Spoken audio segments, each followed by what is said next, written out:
नमस्कार। जैसा कि आप जानते हैं कि हमारी कोशिश हो रही है कि देश की सभी अदालतों के अंदर ऑडियो वीडियो रिकॉर्डिंग हो। इसके लिए हम आज दिल्ली के हाई कोर्ट के अंदर आए हुए थे। हमारे साथ advocate Shri doctor KS. Bhati साहब इस अपने विचार कहेंगे कि ट्रांसपेरेंसी क्यों ज़रूरी है। देखिए, ऐसा है कि न्याय में ट्रांसपेरेंसी होनी चाहिए, हर चीज़ साफ गोई से होनी चाहिए। आज ट्रांसपेरेंसी नहीं है। ये किसी भी स्टेज में ले लें, चाहे ज़िला अदालतों में ले लें, हाई कोर्ट में ले लें, सुप्रीम कोर्ट में ले लें, हर जगह ट्रांसपेरेंसी की आवश्यकता है। चाहे वो जजों का अपॉइंटमेंट हो, चाहे वो मुकदमों की पैरवी हो, चाहे जजमेंट हो, उसमें सब में हर चीज़ की रिकॉर्डिंग उपलब्ध होनी चाहिए।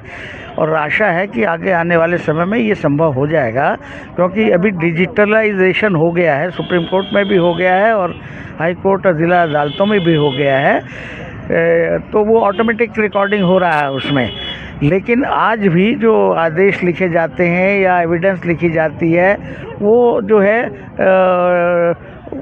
उसके स्टेनोग्राफर के माध्यम से लिखी जाती है और अंग्रेज़ी भाषा का प्रयोग होता है। विशेष रूप से ये आवश्यक है कि ज़िला अदालतों में स्थानीय भाषा, जो प्रांतीय भाषा है, हिंदी प्रांत है तो हिंदी में होनी चाहिए, तमिलनाडु है तो तमिल में होनी चाहिए, आंध्रा में है तो तेलुगु में होनी चाहिए, महाराष्ट्र में मराठा, ताकि आम आदमी जो है, आम जो लिटिगेंट है, वो समझ सके कि क्या कोर्ट में हो रहा है, क्या सुनाई हो रही है।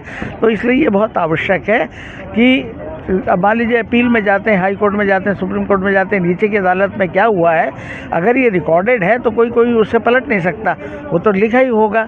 तो इस बारे में बहुत से लोग, सुप्रीम कोर्ट के एक लॉयर हैं नेडुम पारा, वो भी इस दिशा में बहुत काम कर रहे हैं कि रिकॉर्डिंग होनी चाहिए है, और हर चीज़ बड़ी साफ गोई से होनी चाहिए, ट्रांसपेरेंट होनी चाहिए।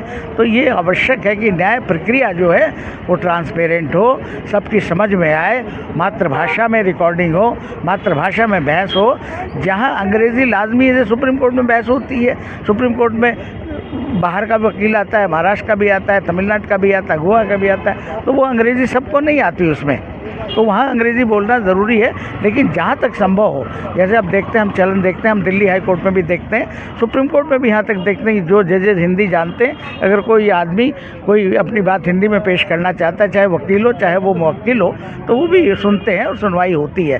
तो रिकॉर्डिंग हो जाएगी तो जो कहा जाएगा वही लिखा जाएगा, उसमें किसी प्रकार की हेर फेर नहीं हो पाएगी। नहीं तो अक्सर ये हो जाता है कि वो जजमेंट कुछ होता है, लिखा कुछ जाता है।